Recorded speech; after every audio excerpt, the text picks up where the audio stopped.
nous allons d'abord lui laisser la parole. Sœur Salomé, si tu peux donner ton sujet, s'il te plaît. Ok. Là, vous m'entendez? Oui, très bien. Frère Jean, je disais que j'avais besoin de sujets de prière par rapport plus à mes deux enfants qui sont plus grands, ma fille aînée et mon deuxième fils, parce qu'ils refusent catégoriquement la parole de Dieu. Ils ne veulent rien comprendre de la parole de Dieu déjà. Donc, quand on va même à l'assemblée, ils affichent des concours à tel point où les frères et sœurs qui sont là-bas voient vraiment qu'ils ne veulent pas, quoi. C'est comme si on les forçait, pas c'est comme si je leur force. Et même, à la maison, ils sont tellement désobéissants à tel point où ma première fille, ma fille aînée, est déjà quittée de la maison. Et elle est partie soit aller reconnaître son papa. Donc, elle est partie vivre là-bas. Et même là-bas, elle est tellement maltraitée par la concubine de son papa. Mais elle préfère rester là-bas. Pourquoi? Parce que là-bas, elle s'habille comme elle veut. Elle regarde des choses à la télévision comme elle veut, ce qui est interdit chez moi.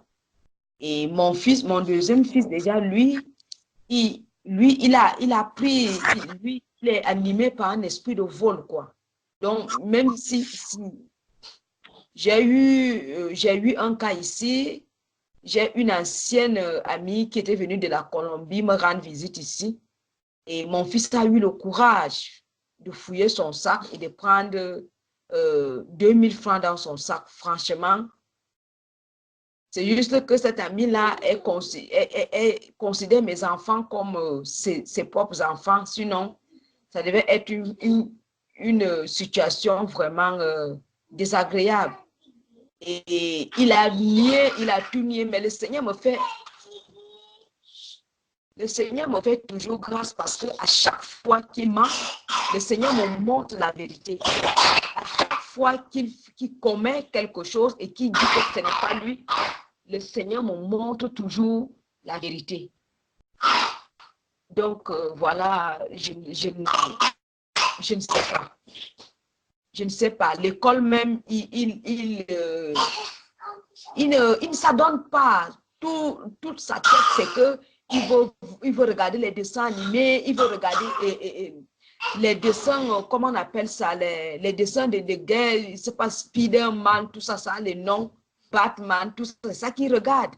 À tel point, il vole même de l'argent pour aller acheter les CD de ça. pour regarder. Il va chez ses amis. Donc, dès que je suis un peu distraite, il disparaît. Il va chez ses amis et puis il revient, il me dit que non, j'étais là à côté. Pourtant, moi, je l'ai cherché. Donc, je suis vraiment débordée. Je ne sais pas. Je ne sais pas. Mais les deux petits, les deux petits, bon, déjà, elles aiment beaucoup leur maman, en fait. Mais les deux grands, ils sont comme si on s'entend vraiment pas, je ne sais pas. On s'entend pas. Parfois, je pose même des questions à mes enfants. Est-ce qu'il y a quelque chose qui vous énerve chez moi? Je ne sais pas. Ce n'est vraiment pas beau à voir, quoi. La vie que je mène avec mon deuxième fils déjà parce que la première fille est partie. Donc, c'est ça.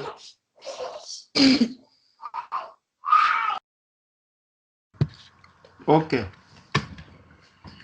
Donc, je propose que la sœur...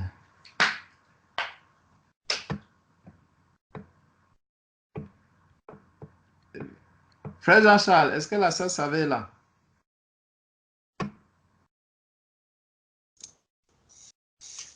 Non, non, mon frère, la sœur n'est pas à côté. D'accord. Ok. Sœur Nadia, si tu peux prier pour la sœur, pour ce cas, après on va un peu faire une exhortation par rapport à ce sujet. Amen. Amen. Amen. Merci pour la croix, Seigneur. Merci pour le prix payé. Tu pris mon péché, ma honte, dans ton amour et dans ta grâce infinie. Merci pour ce don, Seigneur. Merci pour tes mains percées, lavées dans ton sang précieux. Je peux connaître ton amour et ton pardon. Digne est l'agneau, assis sur le trône, couronné, le roi des rois, tu règnes victorieux,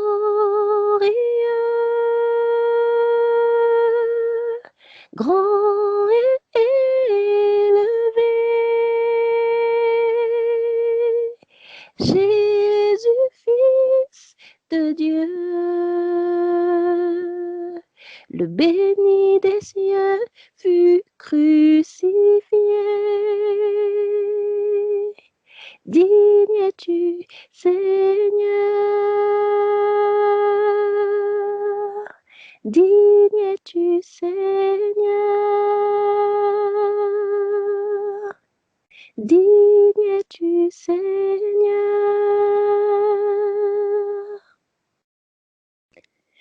Seigneur, merci Père éternel pour ce sujet de prière que tu nous permets de présenter devant toi. Merci pour le trône de ta grâce qui est accessible, Seigneur. Merci pour ton oreille, Père éternel, qui n'est pas trop sourde et qui nous entend. Merci, mon Dieu, Père éternel, pour la bouche de ma sœur Salomé, qui s'est ouverte, Seigneur, et qui est venue, Seigneur, jusqu'à toi pour te dire combien elle souffre. Elle souffre, Seigneur, de cette distance qu'il y a entre ses enfants et elle. Ô Père éternel, tu connais, Seigneur, le parcours de notre sœur. Tu sais combien elle a peiné pendant de nombreuses années sans voir ses enfants. Tu te souviens, Père éternel, qu'elle était dans un autre pays, qu'elle était éloignée de ses enfants physiquement, qu'elle n'a pas pu personnellement les élever comme il aurait convenu, Seigneur, qu'elle n'a pas pu leur apporter depuis le plus jeune âge, Seigneur, ta parole afin de les instruire et que devenus grands, ils ne s'en détournent point. Seigneur Dieu Tout-Puissant, tu sais comme elle a combattu, tu sais comme elle a souffert, ne serait-ce qu'avec son époux. Mon Père éternel, tu as permis encore une grande chose dans sa vie. Tu as permis, Seigneur, qu'elle puisse quitter l'endroit où elle était maltraitée, là où elle était isolée. Tu as permis qu'elle en sorte, Seigneur, pour retourner, Seigneur, au Cameroun et retrouver ses deux enfants qu'elle n'avait pas revus depuis longtemps. Tu as permis ces choses, Seigneur. Et j'ose croire, Seigneur, que tu n'es pas un Dieu qui déçoit. J'ose encore, Seigneur, avoir la foi en toi. Et je sais, Seigneur, que tu ne fais pas les choses pour nous donner une espérance vaine. Tu ne nous donnes pas, Seigneur, de faux espoirs. Tu lui as donné de pouvoir retrouver ses enfants. Et nous te prions, Père éternel, afin que tu permettes d'incliner le cœur de ces enfants et qu'ils se retournent, Seigneur, vers toi. Donne-leur, Seigneur, d'être attirés par toi.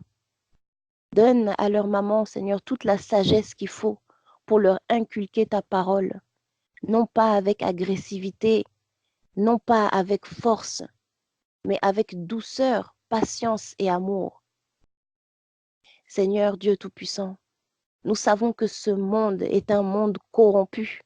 Nous savons que ce monde est rempli de souillures et que les enfants, malheureusement, sont comme des éponges et qu'ils voient ce qu'il y a dans ce monde de convoitise et ils ont envie de s'y adonner, Seigneur, à cœur joie.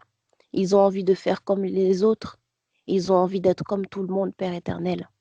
Mais nous te prions que tu crées en eux, Seigneur, une étincelle de différence. Donne-leur de pouvoir contempler, Seigneur, la beauté que tu as déposée en leur maman. Donne-leur de s'intéresser, Seigneur, à ce qui intéresse leur maman, à savoir ta parole, ta vérité, ta lumière, Seigneur. Donne-leur, mon Père éternel, de pouvoir constater qu'il n'y a rien de bon dans ce monde. Donne-leur, Seigneur, de pouvoir voir qu'il y a des déceptions qui les attendent au carrefour, que ce soit les amis, Seigneur. Toi seul, tu sais vers qui va le fils de notre sœur Salomé. Toi seul sais quelles sont les choses qu'il voit dans les maisons dans lesquelles il entre.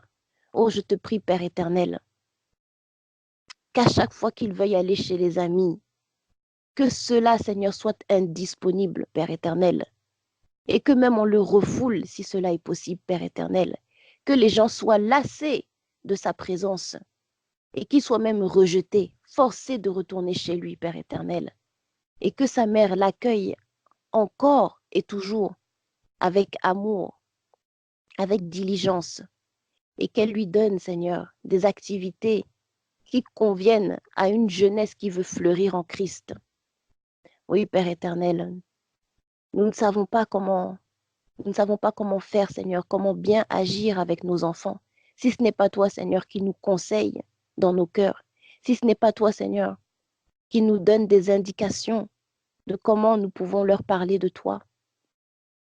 Nous ne pourrons rien faire. Seigneur, je te prie afin que ma sœur parle de toi à ses enfants, premièrement par son comportement, premièrement par sa dévotion personnelle, qu'ils puissent, Seigneur, contempler leur mère au quotidien et qu'ils puissent voir combien elle est zélée pour le Seigneur, combien elle est joyeuse, combien rien ne l'atteint, Seigneur, parce qu'elle est ancrée en toi. Donne-leur, Seigneur, de pouvoir voir que lorsqu'ils ont des problèmes, leur mère intercède pour eux et que ces problèmes trouvent la solution qui est Jésus-Christ. Et que, au nom de Jésus-Christ, lorsqu'elle prie, tout blocage, Seigneur, s'enfuit loin devant elle, Seigneur, Père éternel. Merci, mon Dieu Tout-Puissant, de permettre qu'elle soit toujours soumise à ta parole et à ta volonté, afin que l'ennemi qui est dans sa vie, afin que le diable, Seigneur, s'enfuit, qu'elle résiste, mon Dieu, mon Père éternel, qu'elle persévère dans le bien, qu'elle persévère dans la foi et dans les prières, qu'elle persévère, mon Dieu céleste. Donne-lui toute la force qu'il lui faut, Seigneur. Donne-lui toute l'intelligence et la sagesse qu'il lui faut pour élever ses 4 enfants, Seigneur. Elle a dit, Père éternel, que sa fille est déjà partie chez son papa biologique et que là-bas, elle est même maltraitée par sa belle-mère, si je peux dire belle-mère, Seigneur. Qu'elle est maltraitée là-bas par cette femme, mais qu'elle préfère y rester parce que là-bas, peut-être, elle peut avoir des attitudes de prostituée. Elle peut avoir, Seigneur, des attitudes de fille légère. Elle peut faire, entre guillemets, ce qu'elle veut, Seigneur. Mais elle aussi, Père éternel, je sais que tu peux la prendre. Je sais que tu peux te charger d'elle et l'amener, elle aussi, à connaître les déceptions qu'il y a dans ce monde. Tu peux l'amener, Seigneur, non seulement à regarder toute chose comme de la boue, mais surtout, Seigneur, tu peux l'amener à comprendre que ce que sa maman avait tenté de lui enseigner était la vérité. Donne-lui, Seigneur, de pouvoir avoir un cœur humble, d'avoir un cœur humble, Seigneur, pour qu'elle revienne vers sa mère. Qu'elle revienne vers sa mère, Seigneur, et que celle-ci, tout comme nous l'avons prié pour son fils, l'accueille encore et toujours avec amour, diligence et patience. Nous te bénissons pour les 2 petites qui ont grandi près de leur maman, qui ont grandi avec elle tous les jours de leur vie, à qui notre sœur peut instruire, peut instruire ta parole. Seigneur, je te prie pour que les 2 grands ne ressentent pas de jalousie envers les 2 petites. Peut-être qu'ils se sentent mal aimés, Seigneur, qu'ils se sentent laissés pour compte Oh, je te prie, Père éternel, de venir mettre la consolation dans leur cœur. Parce que les enfants aussi ont des souffrances dont on ne mesure pas souvent l'importance, mais ils souffrent. Et je te prie, Père éternel, de consoler les cœurs brisés. Que ces enfants qui se sont sentis certainement rejetés, délaissés, oubliés et mal aimés puissent trouver en toi le repos dont ils ont besoin, qu'ils puissent trouver en toi l'amour véritable qu'ils ont cherché et qu'ils cherchent encore dans ce monde. Donne-leur, Seigneur, de pouvoir être tous ensemble une famille bénie et unie en Christ. Oh Seigneur, tu te souviens des cœurs contrits et brisés, tu ne dédaignes pas cela. Encore une fois, Seigneur, nous implorons ta miséricorde, que tu ne dédaignes pas le cœur de notre sœur Salomé, qui t'appelle, Seigneur, et qui te supplie de lui venir en aide. Merci, mon Dieu Tout-Puissant, de prendre soin de ces enfants, où qu'ils se trouvent. Merci, Seigneur, de répandre ton esprit sur eux, afin, Seigneur, Père éternel, qu'ils puissent être convaincus de justice, de jugement et de péché. Que ce fils qu'elle a, Seigneur, qui lui fait la honte en étant voleur et menteur en même temps, Seigneur, qu'il puisse être touché, mon Père éternel, par ta voix. Parle en son cœur et montre-lui que ces choses qu'il fait, montre-lui que ces choses qu'il projette encore de faire sont déshonorables, et pour lui, Seigneur, et pour toi, et que cela lui occasionne un grand chagrin, Père éternel, qu'il soit chagriné de faire de la peine à sa maman, ainsi qu'à toi, mon Dieu céleste. Nous te bénissons, mon Père éternel, pour la manière dont tu vas secourir toute cette famille, parce que tu es le seul héros qui vaille sur cette terre, Seigneur, sur toute cette planète. Il n'y a que toi qui sauves. Il n'y a que toi qui transformes. Et nous te supplions, Seigneur, de transformer ces enfants, de transformer, Seigneur, toute cette vie qu'ils peuvent vivre. Transforme tout, Seigneur, à ta gloire. Béni sois-tu, Père éternel, et exalté sois-tu dans tous les siècles, au nom de Jésus-Christ. Amen. Amen. Amen, amen. Amen. Amen, amen. Amen. Amen. Amen. Amen. Rebonsoir, Amen. Pasteur Salomé. Amen. Bonsoir, frère Georges. Ok. Que Dieu te fortifie. Qu'il te tienne par la main et qu'il te donne la force et le courage de mener ce combat dans la lumière comme un soldat du Seigneur, comme un enfant de lumière, et que ton cœur ne se trouble pas. Que la paix du Seigneur repose dans ton cœur. Amen. Ce qui est en train de se passer dans ta famille, ma sœur, c'est ce qui se passe également dans beaucoup de familles. C'est ce qui se passe dans beaucoup de familles.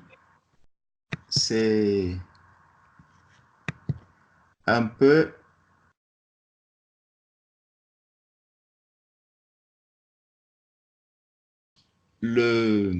comment je peux dire cela? C'est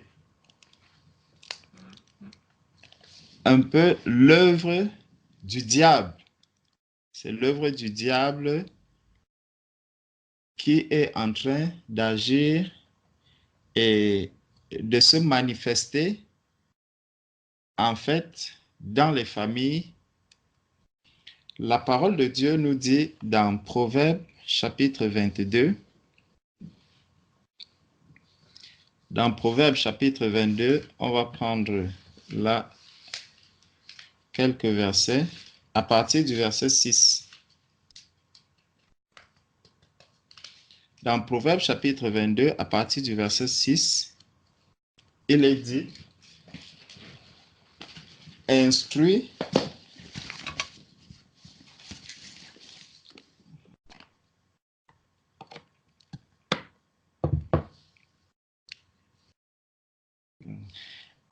l'enfant selon la voie qu'il doit suivre.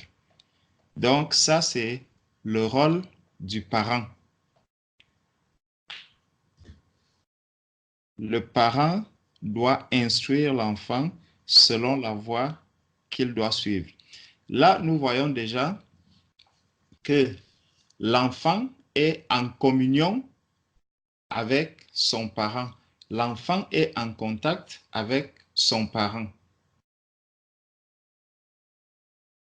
Donc, si il se trouve qu'il y a une séparation entre le parent et l'enfant, c'est une ouverture qui donne accès à l'ennemi. Donc, l'ennemi trouve une porte d'accès pour venir maintenant détruire.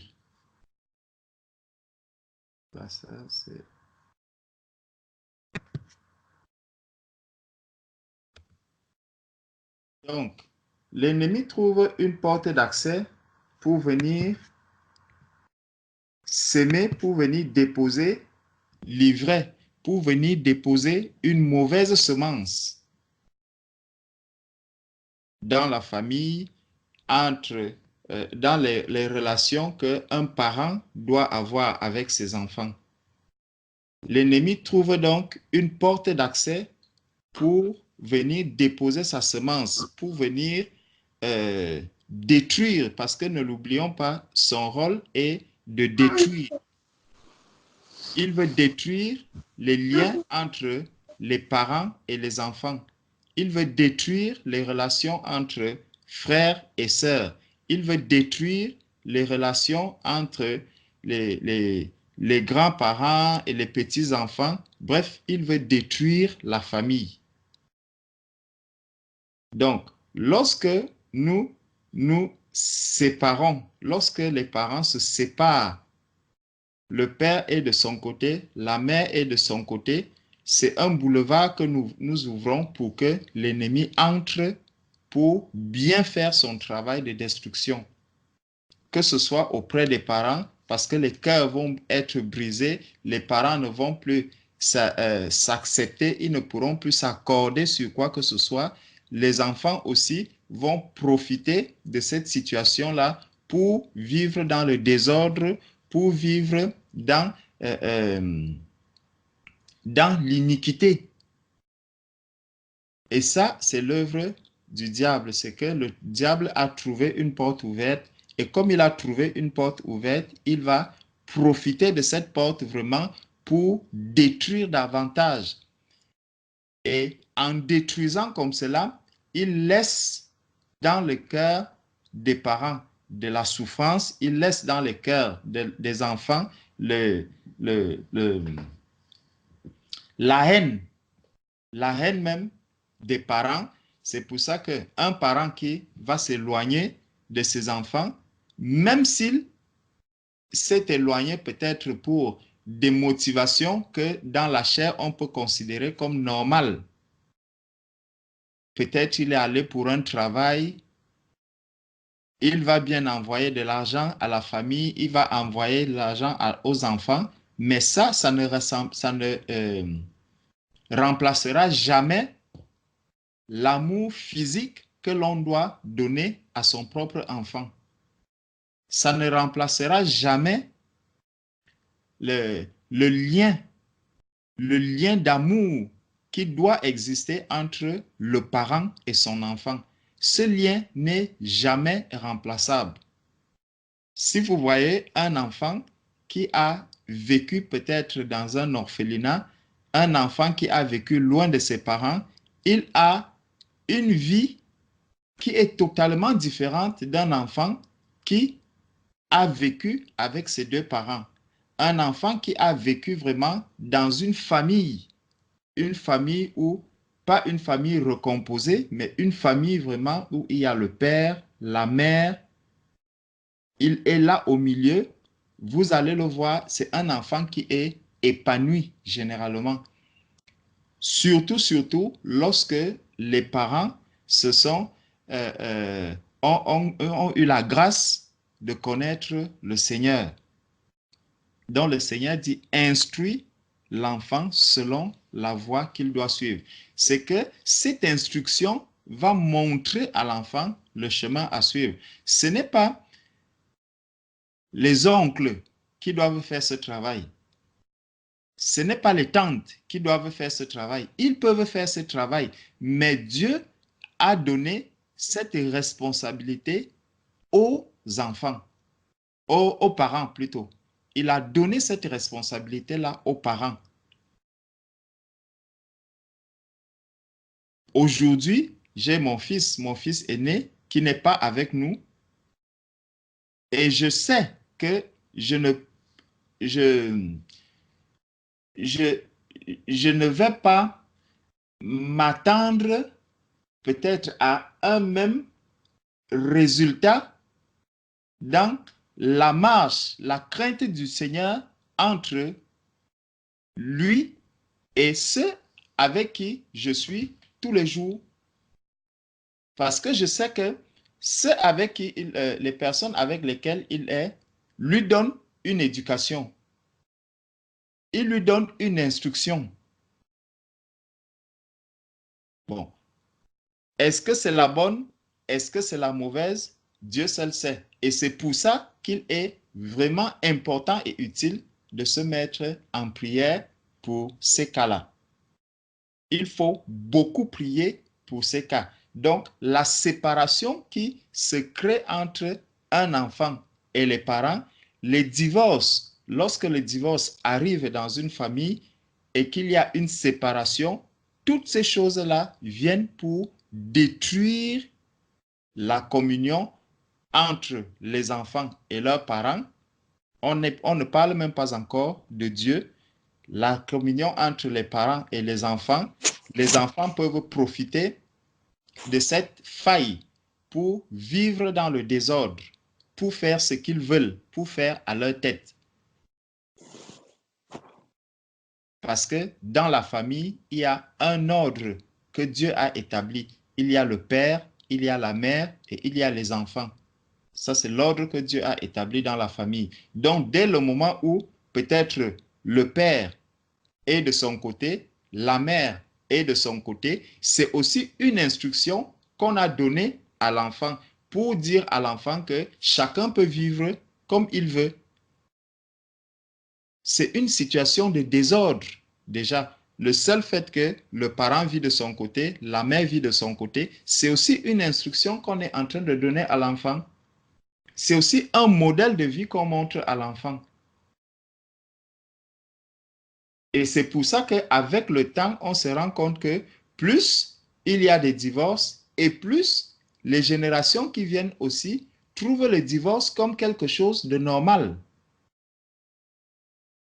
Ça devient une habitude, ça devient un mode de vie, ça devient un modèle à suivre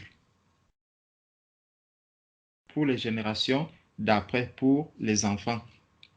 Or, le Seigneur a dit, instruis l'enfant selon la voie qu'il doit suivre. La suite, c'est, et quand il sera vieux, il ne s'en détournera pas. Donc, lorsque l'enfant est encore à bas âge, c'est une fondation qu'on est en train de bâtir.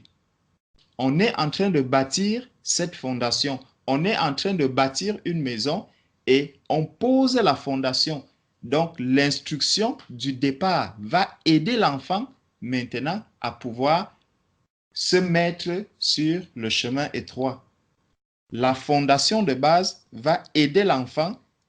Lorsqu'il sera vieux, il ne se détournera pas de cette voie. Et ça aussi, il faut croire à cela par la foi. Il faut accepter cela par la foi. Que lorsque je prie pour mes enfants, lorsque je montre à l'enfant la voie qu'il doit suivre, par la foi, je dois confesser que Seigneur, ce que j'ai montré si à l'enfant, il ne s'en détournera jamais parce que c'est toi qui l'as dit.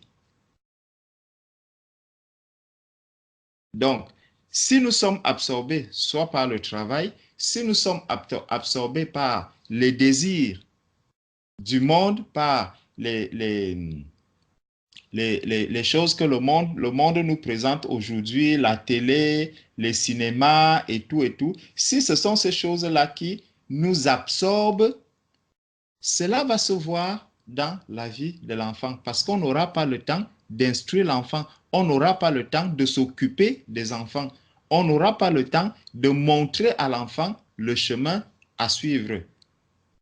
Nous devons avoir une mainmise sur nos enfants, de sorte que même s'il y a des choses qui se passent à l'extérieur, même dans les écoles, ce qu'on peut leur apprendre là-bas, si l'enfant a déjà une bonne base, il est capable lui-même de pouvoir discerner que ça est bien, ceci n'est pas bien. Ça, c'est de Dieu et ça, ce n'est pas de Dieu.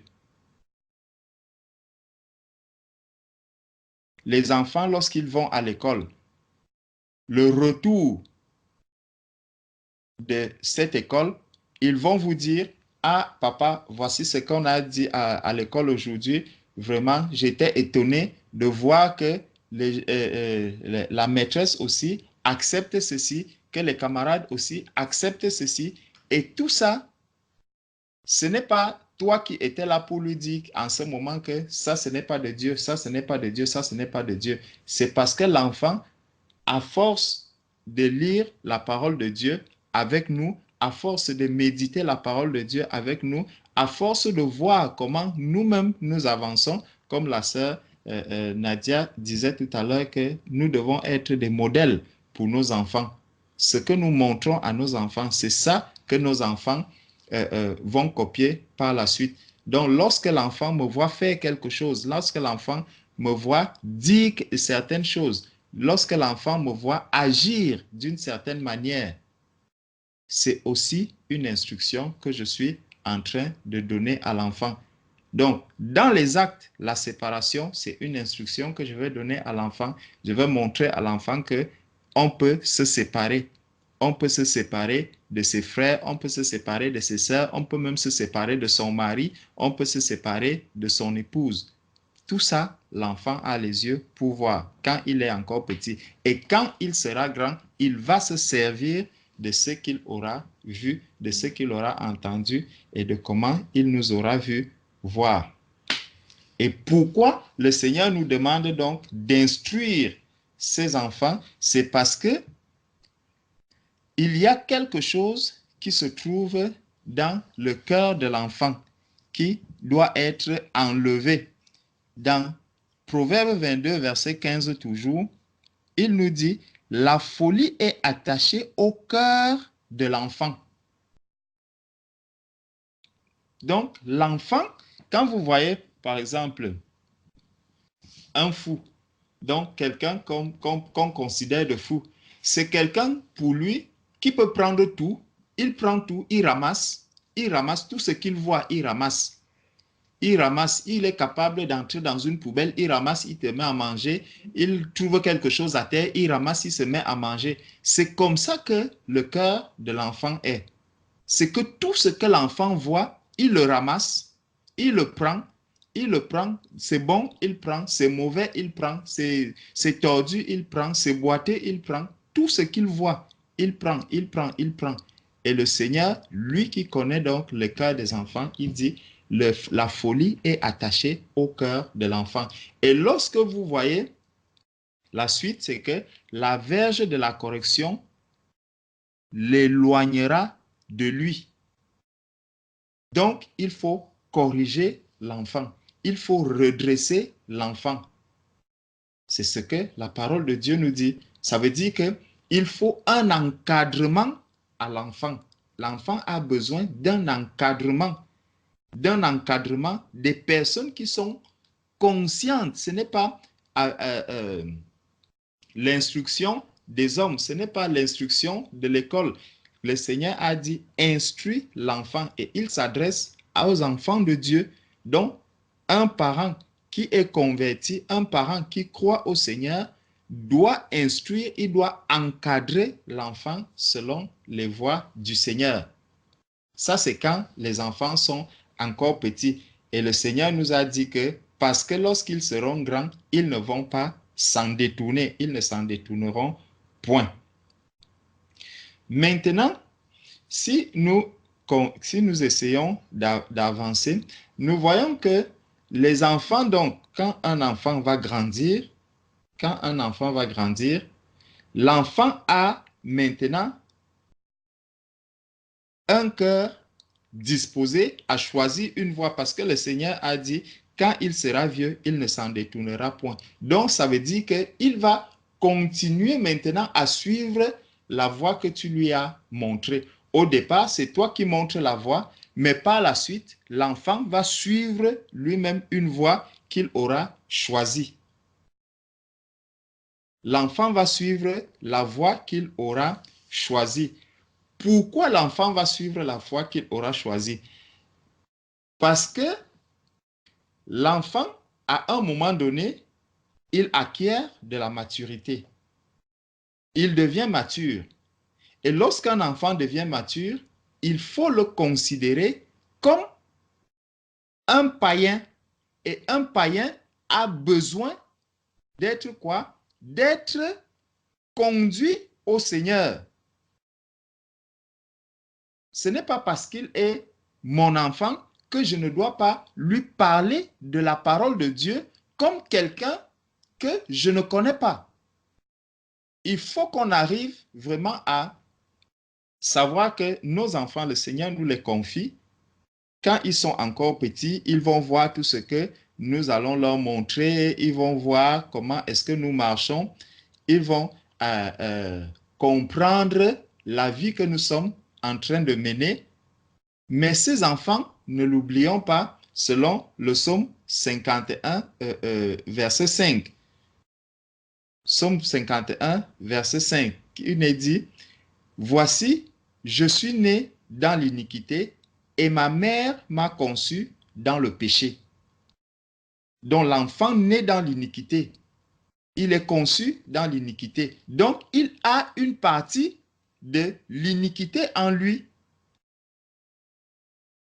Il a une partie de l'iniquité en lui.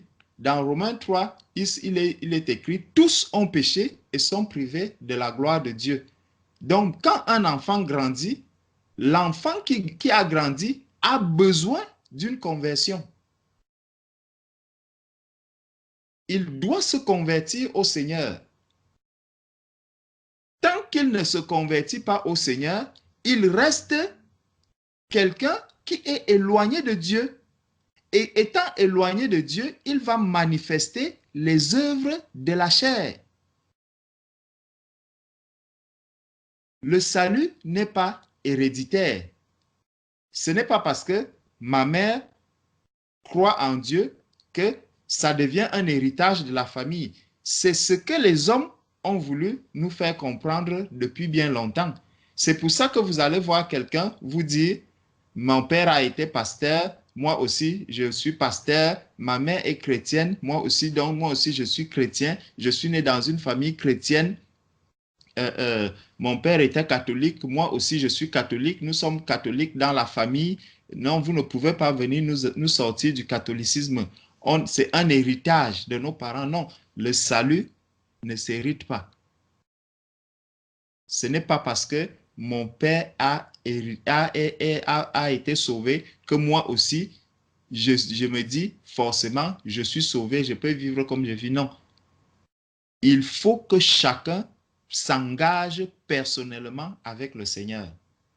Lorsque les enfants deviennent grands, le Seigneur a dit, afin que quand il sera vieux, il ne s'en détournera pas. Donc, si l'enfant n'est pas instruit selon la voie du Seigneur, il peut se détourner de la voie que le parent avait.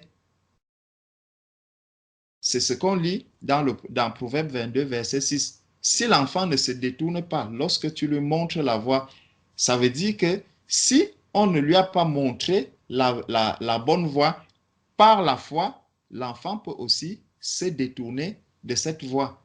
Donc, si l'enfant a vécu tout seul, il est fort possible qu'il se détourne de la voie et qu'il suive la voie qu'il a voulu suivre, qu'il a vu les autres suivre. S'il a vécu avec des personnes qui sont des voleurs, lui aussi va suivre la voie du vol.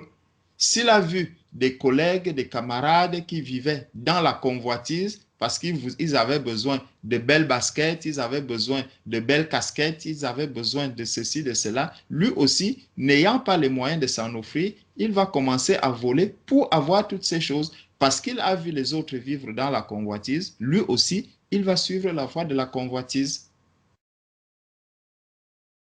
Donc, il va se détourner de la voie étroite. Donc, l'enfant qui est conçu dans l'iniquité, il a besoin que ses péchés puissent être lavés et que son cœur puisse être nettoyé, que son cœur puisse être lavé, que son cœur puisse être changé, qu'il obtienne le cœur nouveau venant du Seigneur.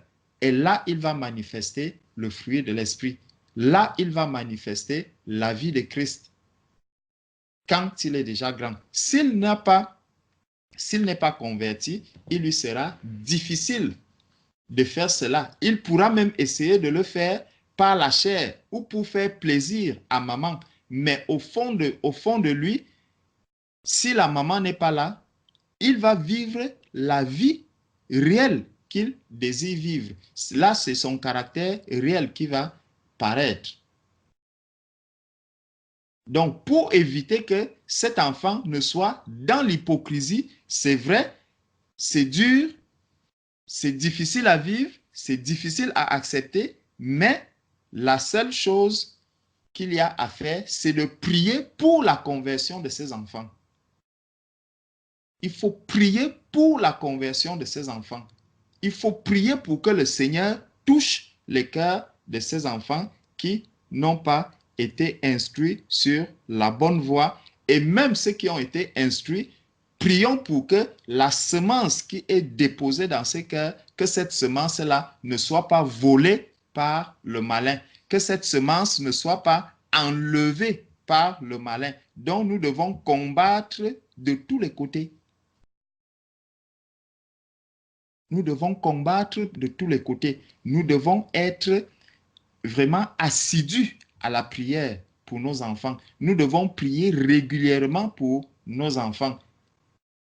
Prier pour que le Seigneur nous donne vraiment de pouvoir discerner les failles qu'il peut avoir dans la vie, les vies de nos enfants, pour les aider à se rapprocher davantage du Seigneur, pour les aider à aimer le Seigneur, pour les aider à aimer la voix du Seigneur.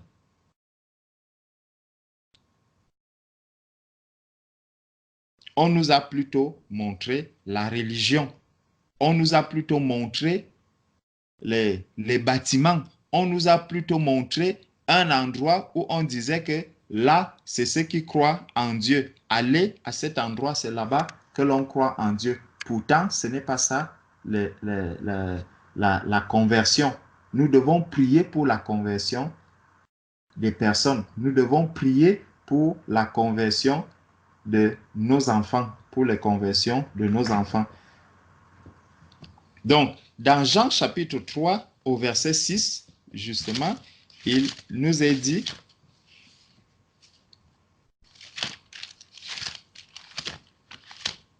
dans Jean chapitre 3, verset 6, parce que si les enfants sont mes enfants et que je suis né de nouveau, je suis en train de suivre la voie du Seigneur. Je suis en train de suivre la voie du Seigneur. Je peux bien souffrir de savoir que les enfants ne sont pas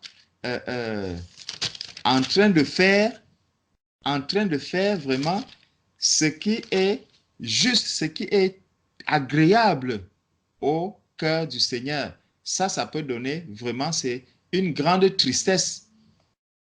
C'est une grande tristesse pour les parents. C'est une très grande tristesse. La parole de Dieu nous dit quoi? Dans Jean chapitre 3, au verset 6. C'est l'histoire de Nicodème. Jésus est en train de parler et il dit, ce qui est né de la chair est chair, et ce qui est né de l'esprit est esprit.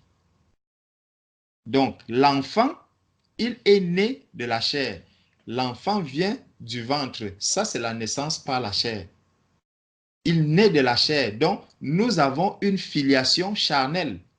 J'ai un lien charnel entre mon fils et moi. Or, c'est par la naissance spirituelle que l'enfant va maintenant hériter du nouveau cœur, qu'il va hériter maintenant des nouvelles pensées, qu'il va hériter de la nouvelle vie, qu'il va hériter de quoi? De l'Esprit de Dieu qui pourra le conduire afin qu'il produise aussi le fruit de l'Esprit, afin qu'il produise maintenant la vie qui sera agréable au Seigneur. Si l'enfant qui est déjà grand ne se convertit pas, si l'enfant qui est déjà grand ne suit pas la voie du Seigneur et s'arrête sur la filiation charnelle, sur le lien charnel qu'il peut avoir avec son parent qui est converti, son père ou sa mère qui est né de nouveau, s'il s'arrête à ce niveau, il ne produira pas le fruit de l'esprit. Il ne sera pas sur la voie du Seigneur. Il ne servira pas le Seigneur. Il sera en train de servir un autre. Il sera en train de servir le monde. Donc, nous devons prier pour la conversion de nos enfants. Verset 7, il dit, « Ne t'étonne pas que je t'ai dit, il faut que vous naissiez de nouveau. » Donc, nos enfants doivent naître de nouveau. Nous devons amener nos enfants à la conversion. Nous devons conduire nos enfants pour qu'ils puissent rencontrer véritablement, personnellement, le Seigneur, qu'ils entrent dans la lumière. C'est en entrant dans la lumière que ce que le Seigneur attend d'eux va maintenant émerger. C'est ce que le Seigneur attend d'eux qui va sortir en ce moment-là et qui pourra maintenant faire la joie des parents, qui pourra aider les parents à se réjouir du travail qu'ils ont accompli. C'est à travers, c'est après la nouvelle naissance. C'est ayant vu comment l'enfant naît de nouveau.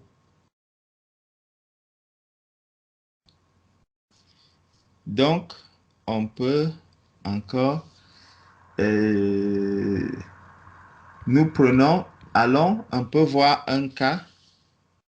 Allons voir un cas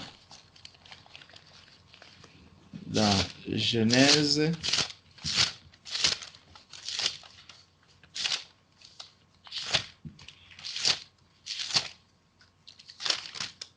Dans Genèse 39.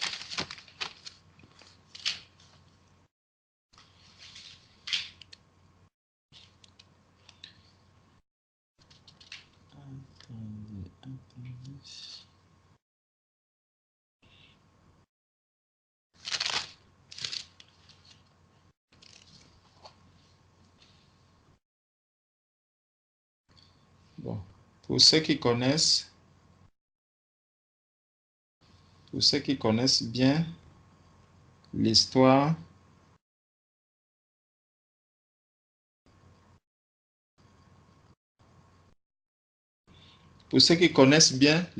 de Joseph. Joseph, vous pourrez commencer à la lire à partir du chapitre 37. Lorsque Joseph est vendu par ses frères. Donc Joseph est séparé de sa famille. Lorsque Joseph se sépare de sa famille. C'est dans Genèse 37. Donc, et on va donc directement aller dans Genèse 39. C'est là où on va voir ce qui s'est passé avec Joseph. Donc, verset 39, on fit descendre Joseph en Égypte et Potiphar, officier de Pharaon, chef des gardes égyptiens, l'acheta des Ismaélites qui l'y avaient fait descendre. L'Éternel fut avec lui et la prospérité l'accompagna. Il habitait dans la maison de son maître l'Égyptien. Donc, on voit ici que Joseph, qui a été séparé de sa famille, séparé de son père, quand Joseph est séparé de son père, le verset 1 ici nous dit que, verset 2, le début du verset 2 nous dit, l'Éternel fut avec lui. Donc, il faut que l'Éternel soit avec cet enfant qui s'est éloigné des parents. Or, l'Éternel sera avec cet enfant quand l'enfant s'engage avec le Seigneur, quand l'enfant prend conscience que, effectivement, j'ai besoin de Dieu pour m'en sortir. Tant que l'enfant est encore loin de Dieu, tant que l'enfant est encore absorbé par les désirs de la chair, parce que la parole de Dieu nous dit que les désirs de la chair sont contraires à ceux de l'esprit. La convoitise, c'est une œuvre de la chair et c'est la convoitise qui entraîne le vol et tout ce qui se passe. Tout ça, c'est la convoitise, les œuvres de la chair. Donc, quand elles deviennent manifestes, c'est la chair qui est en train de se manifester. Il faut donc que le fruit de l'esprit puisse arriver. Il faut que l'esprit de Dieu puisse arriver dans l'enfant, parce que c'est cet esprit de Dieu qui convainc de péché, de justice et de jugement. Donc, si l'enfant arrive à la conversion, son cœur se tourne au Seigneur et l'enfant commence à voir les choses que le Seigneur est en train de lui montrer. L'enfant commence à chercher la voie du Seigneur. Donc, plutôt que de vouloir simplement se contenter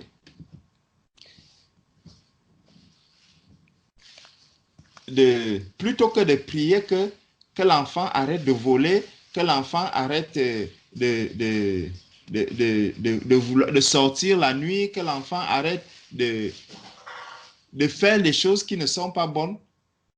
C'est des signaux qui doivent nous amener plutôt à prier pour la conversion de cet enfant, à prier pour que l'enfant, le désir de l'enfant soit vraiment tourné, qu'il se tourne vers le Seigneur, qu'il sorte des désirs charnels, qu'il sorte des désirs du monde et que son cœur se tourne vers le Seigneur. Nous devons prier pour ces enfants comme on prie pour tous les autres païens.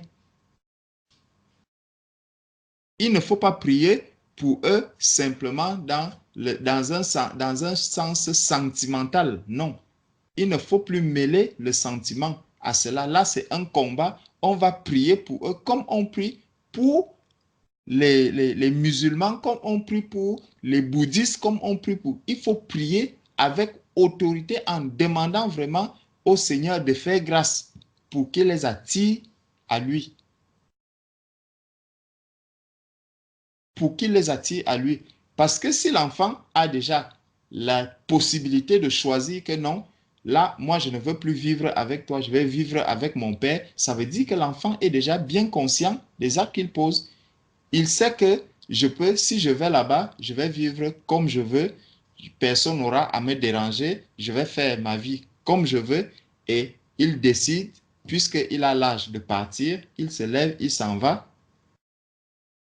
Mais plutôt que de pleurer, fais comme l'enfant prodige qui avait fait avec son père. L'enfant prodige voulait partir. Le papa n'arrivait pas à le retenir.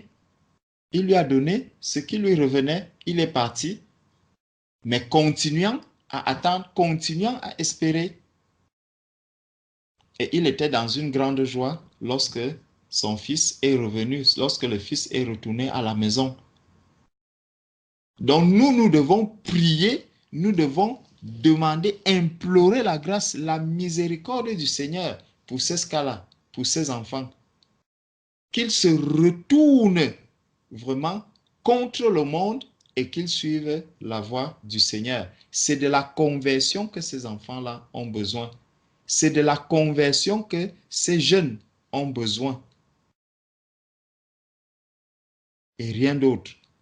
Ce n'est plus les simples paroles d'un parent, les simples paroles d'une mère, les simples paroles d'un père. Non, ils ont besoin de l'Esprit de Dieu. Ils ont besoin d'une conversion, d'une véritable conversion. Ils ont besoin de rencontrer le Seigneur. Donc, Genèse 39,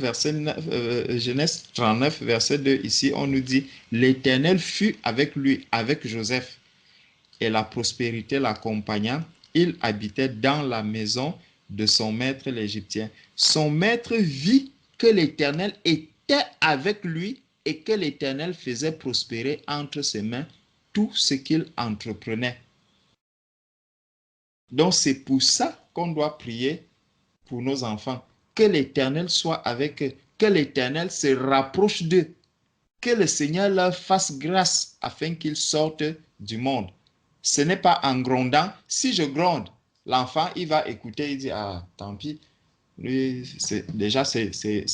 aujourd'hui, on dit la matière. Donc, aujourd'hui, c'est déjà une matière.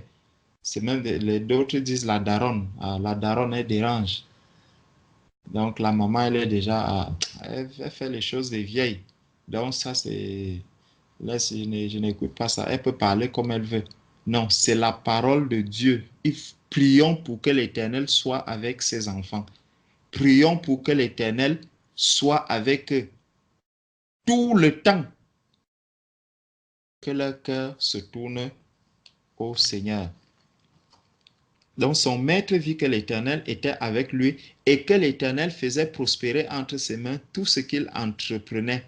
Joseph trouva grâce aux yeux de son maître qui l'employa à son service, l'établit sur sa maison et lui confia tout ce qu'il possédait. Donc on voit que lorsque l'Éternel est avec les enfants, lorsque l'Éternel est avec ses enfants, ils vont maintenant grandir en sagesse.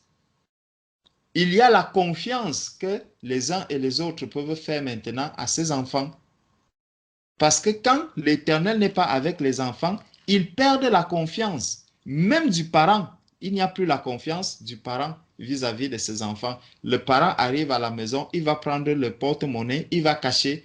Le parent arrive à la maison, s'il a quelque chose de valeur, il va le cacher. Pourquoi? Parce qu'il n'y a pas la conversion des enfants. Parce que les enfants ne sont pas convertis. Pourtant, ils sont déjà grands.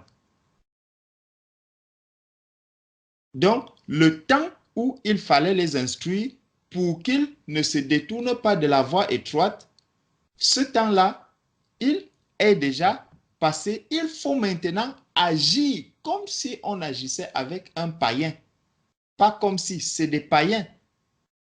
Maintenant, c'est des païens. Un enfant qui a grandi, qui n'a pas reçu l'instruction qu'il fallait pour qu'ils ne se détournent pas de la voie étroite. Lorsqu'ils sont déjà grands, nous devons prier pour eux comme si on priait pour, pas comme si on doit prier pour eux, prier le Seigneur pour qu'il fasse grâce, qu'ils se convertissent et qu'ils viennent au salut. Là, la confiance va renaître. Joseph trouva grâce aux yeux de son maître qui l'employa à son service, l'établit sur sa maison et lui confia tout ce qu'il possédait, dont la confiance renaît. La confiance arrive lorsque la conversion aussi entre. La confiance entre les enfants et les parents, elle revient. La confiance, même dans son lieu de travail. On voit aujourd'hui des personnes qui n'ont pas la confiance de leurs responsables. Quelqu'un est là, il travaille. du jour au lendemain, peut-être même il était au chômage depuis bien longtemps. Du jour au lendemain, on lui fait grâce, on lui accorde un travail, mais il arrive à ce poste. Après, vous entendez qu'il est allé voler peut-être un ordinateur. Il est allé voler quelque chose. On l'a attrapé, on l'a licencié. Il retourne maintenant au chômage. Tel que le travail est difficile. Tout ça pourquoi? Parce qu'ils ne sont pas convertis. Donc, la confiance ne peut pas s'établir. Verset 5. Dès que Potiphar l'eut établi sur sa maison et sur tout ce qu'il possédait, l'Éternel bénit la maison de l'Égyptien à cause de Joseph, et la bénédiction de l'Éternel fut sur tout ce qui lui appartenait, soit à la maison, soit au champ. Donc voilà quand la bénédiction maintenant de l'Éternel arrive, ce qui va s'ensuivre dans la vie d'un enfant qui est séparé de ses parents. L'enfant qui est séparé de ses parents, nous devons beaucoup prier pour ces enfants qui vivent seuls, les enfants qui sont dans les familles divorcées, les enfants qui ont été abandonnés. Nous devons beaucoup prier. Le Seigneur peut faire grâce à ces enfants. La main du Seigneur n'est pas trop courte pour sauver. Si l'enfant est éloigné, séparé de ses parents, il peut trouver grâce aux yeux de l'Éternel. Là, un enfant séparé de ses parents peut trouver grâce aux yeux de l'Éternel. Et servir l'Éternel. Servir l'Éternel. N'amenons pas ces enfants-là à obéir par la chair, mais il faut les amener à obéir parce qu'ils ont reçu l'Esprit de Dieu. Que c'est par l'Esprit de Dieu qu'ils arrivent à obéir au Seigneur. Que ce soit l'Esprit de Dieu qui les conduise. Que l'Esprit de Dieu les conduise à la vérité. Que ce soit l'Esprit de Dieu qui les amène à l'obéissance. Que ce soit l'Esprit de Dieu qui les amène vraiment à vivre la vie de sainteté. La vie que l'on peut demander à un saint. La vie que l'on peut demander à quelqu'un qui est dans la lumière. Mais un enfant qui n'est pas dans la lumière, un enfant qui n'est pas encore dans la lumière, ne pourra pas produire le fruit de l'esprit. Il faudrait qu'il reçoive la lumière parce que le temps où le Seigneur attend de lui, le fruit, ce temps-là est arrivé.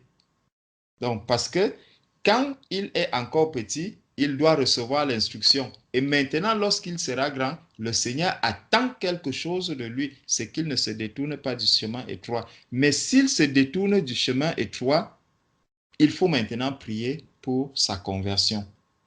Il faut prier pour sa conversion. Demander au Seigneur de lui faire grâce afin qu'il le reçoive. Donc, verset 5 de Genèse 39, dès que Potiphar l'eut établi sur sa maison et sur tout ce qu'il possédait, l'Éternel bénit la maison de l'Égyptien à cause de Joseph, et la bénédiction de l'Éternel fut sur tout ce qui lui appartenait, soit à la maison, soit au champ. Ça, c'est une grâce particulière. Une grâce particulière qui a été accordée à un enfant séparé de ses parents, à un enfant séparé de sa famille. Verset 6. Il abandonna aux mains de Joseph tout ce qui lui appartenait et il n'avait avec lui d'autre soin que celui de prendre sa nourriture. Or, Joseph était beau de taille et beau de figure. On voit la grâce de Dieu dans la vie de Joseph. Joseph qui a été abandonné, Joseph qui a été vendu par ses frères, Joseph qui a vécu sans ses parents, le voilà qui est en train de grandir. Donc, la séparation, en fait, ne doit pas être considérée comme une fatalité. Un enfant qui s'est séparé de ses parents, en priant sincèrement le Seigneur peut faire grâce à cet enfant. Le Seigneur peut faire grâce à cet enfant, comme il fait grâce aussi à tout le monde. S'il fait grâce aux païens, pas aux païens, aux musulmans, aux bouddhistes, aux rosicruciens, aux francs-maçons, s'il leur fait grâce, pourquoi il ne ferait pas grâce à un enfant qui a grandi seul? À un enfant qui n'a même pas été instruit sur cette voie. Nous autres, nous n'étions pas déjà sur cette voie avant de connaître le Seigneur. Nous n'étions pas déjà enfants de lumière lorsque nous étions encore dans le monde. Ne l'oublions pas.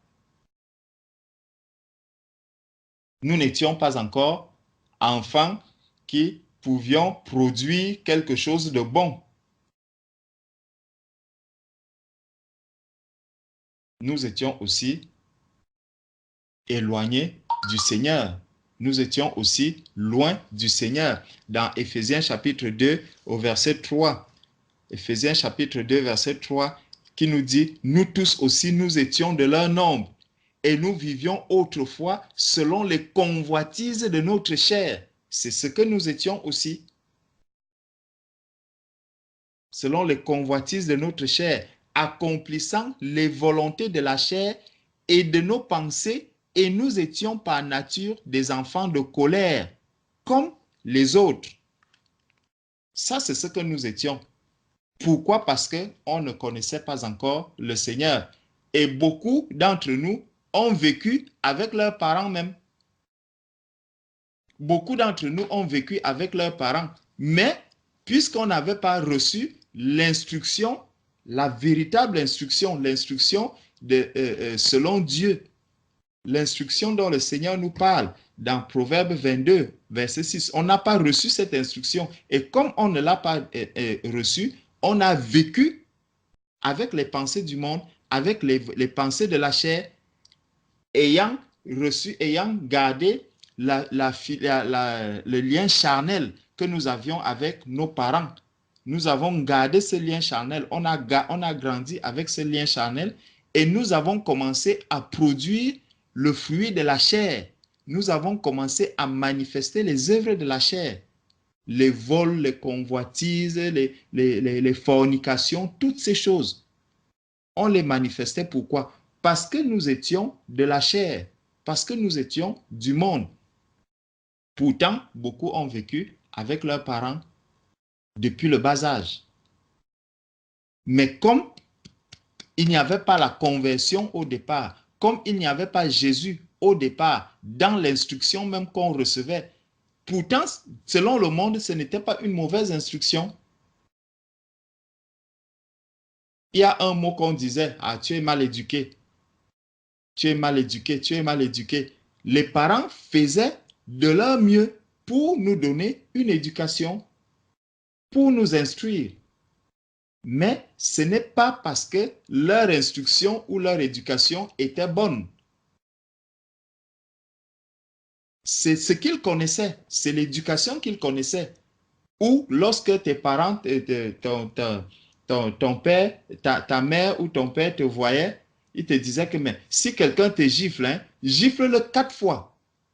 Il te donne une gifle, tu gifles à gauche, tu donnes même des coups de poing. S'il faut ramasser quelque chose et taper sur lui, tu ramasses, tu tapes. Ça, c'est l'instruction qu'il nous donnait. C'est comme ça qu'on nous a amenés à être forts dans la chair. Maintenant, lorsqu'on se convertit, lorsqu'on reçoit l'Esprit de Dieu, il y a une autre instruction que le Seigneur nous donne. Et nous qui sommes devenus enfants de Dieu aujourd'hui, c'est cette instruction-là que nous devons donner à nos enfants. Apprendre à pardonner, apprendre à recevoir sur soi-même, apprendre à supporter les souffrances. Pourtant, ce n'est pas ce que nos parents nous ont appris. Donc, un enfant qui vit seul, un enfant qui vit loin de ses parents, lui aussi, il va recevoir une instruction qui n'est pas l'instruction qui vient de la parole de Dieu, une instruction de la lumière. Il va recevoir une instruction du monde et il va avancer avec cette instruction-là. Il va voler, il va faire tout ce que la sœur était en train de nous citer là. L'enfant va faire toutes ces choses. Pourquoi? Parce qu'il manifeste les œuvres de la chair, comme nous-mêmes, nous les manifestions aussi à l'époque où nous n'étions pas encore enfants de lumière, où nous étions enfants des ténèbres. Donc, revenons dans Genèse chapitre 39. Dans Genèse chapitre 39, on nous dit au verset 7, « Après ces choses, il arriva que la femme de son maître porta les yeux sur Joseph et dit, « Couche avec moi. » Il refusa et dit à la femme de son maître, « Voici, mon maître ne prend avec moi connaissance de rien dans la maison et il a remis entre mes mains tout ce qui lui appartient. » Regardons comment est-ce que lorsque l'Éternel est avec Joseph, lorsque l'Éternel est avec cet enfant qui a été séparé de ses parents, ce garçon qui a été séparé de ses parents, qui a grandi, lui, il arrive à haïr quoi? À haïr la fornication. Il rejette la fornication. Il refuse la fornication. Pourtant, dans sa famille, d'où il était sorti, où ses frères l'avaient chassé, ce n'est pas là-bas qu'il avait appris cela. Mais c'est parce que l'Éternel était avec lui, parce que l'Éternel lui donnait la sagesse. Il avait la crainte de l'Éternel. La crainte de l'Éternel est le commencement de la sagesse. Donc, quand on a la crainte de l'Éternel, on aura la sagesse, on pourra s'éloigner du péché, on pourra s'éloigner de la fornication, on pourra s'éloigner de l'adultère, on pourra s'éloigner de la prostitution, parce qu'on a la crainte de l'Éternel. Donc, tout ce qui se manifeste là, c'est parce qu'il n'y a pas la crainte de l'Éternel. Il faut que les enfants aient la crainte de l'Éternel. Donc, au verset 9 maintenant, « Il n'est pas plus grand que moi dans cette maison, et il ne m'a rien interdit, excepté toi, parce que tu es sa femme. Comment ferais-je un aussi grand mal, et pécherais-je contre Dieu? » Vous voyez, il ne dit pas ici que je vais pécher contre Potiphar. Non, il dit je vais pécher contre Dieu. Comment je vais pouvoir pécher contre Dieu? Donc, la crainte de Dieu. Il y a la crainte de Dieu dans le cœur de Joseph. C'est cette crainte qui amène Joseph maintenant à ne pas vouloir pécher, forniquer, à ne pas vouloir voler chez Potiphar, à ne pas vouloir détourner ce que Potiphar a, à ne pas vouloir attrister le cœur de Potiphar, parce qu'il a la crainte de Dieu. C'est la crainte de Dieu qui l'amène vraiment à manifester tout ce qu'il manifeste aujourd'hui, parce qu'il a la crainte de Dieu.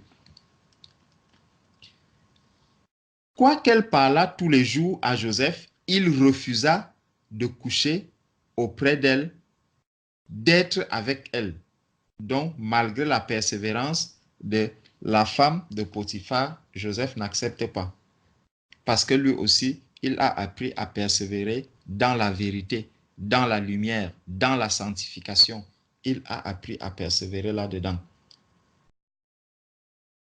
Donc, verset 11. Un jour qu'elle était entrée dans la maison pour faire son œuvre, son ouvrage, et qu'il n'y avait là aucun des gens de la maison, Elle le saisit par son vêtement en disant, couche avec moi.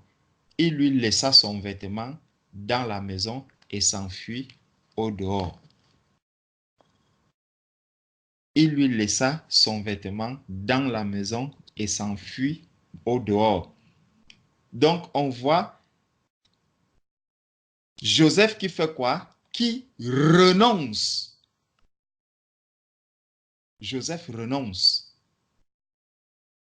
Pourquoi? Parce qu'il a la crainte de Dieu. Il renonce. Il renonce. Il renonce aux œuvres de la chair. Il laisse les œuvres de la chair. Tout ce qui est de la chair, il est prêt à le laisser. Parce qu'il ne veut pas pécher contre Dieu.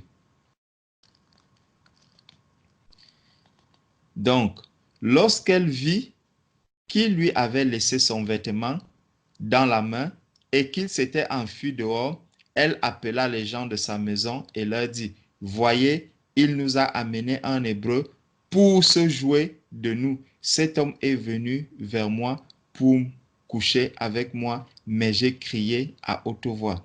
Et quand il a entendu que j'élevais la voix et que je criais, il a laissé son vêtement à côté de moi et s'est enfui dehors. » Et elle posa le vêtement de Joseph à côté d'elle, jusqu'à ce que son maître rentra à la maison. Alors elle lui parla ainsi, « L'esclave hébreu que tu nous as amené est venu vers moi pour se jouer de moi. Et comme j'ai élevé la voix et j'ai crié, il a laissé son vêtement à côté de moi et s'est enfui dehors, après avoir entendu les paroles de sa femme qui lui disait, « Voilà ce que m'a fait ton esclave. » Le maître de Joseph fut enflammé de colère. Il prit Joseph et le mit dans la prison, dans le lieu où les prisonniers du roi étaient enfermés. Il fut là en prison. Donc, on voit que Joseph subit des souffrances toujours parce qu'il craint Dieu. Il va jusqu'à la prison toujours parce qu'il craint Dieu. Et comme il a la crainte de Dieu dans sa vie, le Seigneur va se glorifier. Même dans cette prison, le Seigneur va agir. Donc, ma sœur, peu importe ce que tes yeux voient, ne te décourage pas. Maintenant que tu es bien consciente du fait que les enfants au départ n'ont pas reçu l'instruction qu'il fallait et tu vois bien la différence que tu établis entre ceux avec qui tu as vécu, ces enfants qui étaient petits que tu as pris, que tu as toujours gardé avec toi et ceux qui sont restés, tu vois une séparation, tu vois une différence qui existait entre eux maintenant. Donc, ces enfants ont reçu l'instruction depuis le bas âge. Ils vont grandir avec cette instruction. Donc, prie le Seigneur pour que cette instruction que tu leur as donnée dès le bas âge, qu'elle ne leur quitte pas, mais que tu persévères, ma sœur, dans la manifestation vraiment de la vie de Christ, la vie de sainteté, la vie de sanctification, dans la crainte de Dieu, pour que cela soit inculqué aux enfants, que les enfants reçoivent cette instruction. Et pour ceux qui ont grandi loin de toi, ceux qui étaient séparés de toi, tu vois bien comment est-ce qu'ils ont reçu une mauvaise semence dès le début. Ce que je peux te conseiller maintenant, ma sœur, c'est prier le Seigneur pour la conversion de ces enfants. C'est de prier le Seigneur pour que la lumière puisse venir éclairer les ténèbres qu'il y a dans ces enfants et qu'ils passent des ténèbres à la lumière. Que ce soit pour le garçon, que ce soit pour la fille, tous reviendront au Seigneur. Et lorsqu'ils reviendront au Seigneur, ma sœur, tu seras dans la joie parce qu'ils se seraient eux-mêmes détournés de la voie du malin. Que ce ne soit pas par la chair, par le lien de la chair qu'ils le fassent, qu'ils ne le fassent pas pour te faire plaisir, mais qu'ils soient pleinement conscients du fait que Dieu n'aime pas le vol, Dieu n'aime pas ceci, Dieu n'aime pas tout ce qu'ils sont en train de faire. Donc, prions pour que le Seigneur les aide, plutôt non seulement les tiens. Je vous ai parlé du cas de mon fils qui est loin de nous, que nous avons même laissé à 1 an. Jusqu'aujourd'hui, il est là-bas. Vraiment, prions pour tous ces enfants, que Dieu leur fasse grâce. Si Dieu a fait grâce à Joseph, qui s'est aussi éloigné de ses parents, il peut aussi faire grâce à ces enfants dont nous nous sommes éloignés depuis le bas âge. Dieu peut faire grâce. Et pour ceux qui sont avec nous, prions pour que les instructions qu'ils reçoivent, ce qu'ils reçoivent aujourd'hui, que cela ne sorte pas de leur tête, mais qu'ils avancent avec cela et qu'ils grandissent pour devenir des véritables disciples dans le Seigneur. Amen. Amen. Amen. Amen. Amen. Merci, Frère Georges, pour l'enseignement. Amen.